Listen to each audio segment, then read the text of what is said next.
கர்த்தரை துதித்து அவருடைய நாமத்தை பிரஸ்தாபமாக்குங்கள். அவருடைய செய்கைகளை ஜனங்களுக்குள்ளே பிரசித்தப்படுத்துங்கள். சங்கீதம் 105வது அதிகாரம் 1வது வசனம்.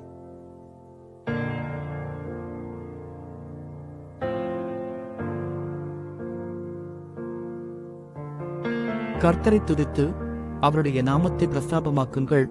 அவருடைய செய்கைகளை ஜனங்களுக்குள்ளே பிரசித்தப்படுத்துங்கள். சங்கீதம் 105வது அதிகாரம் 1வது வசனம்.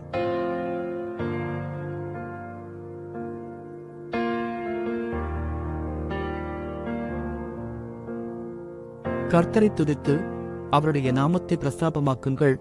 அவருடைய செய்கைகளை ஜனங்களுக்குள்ளே பிரசித்தப்படுத்துங்கள். சங்கீதம் 105வது அதிகாரம் 1வது வசனம்.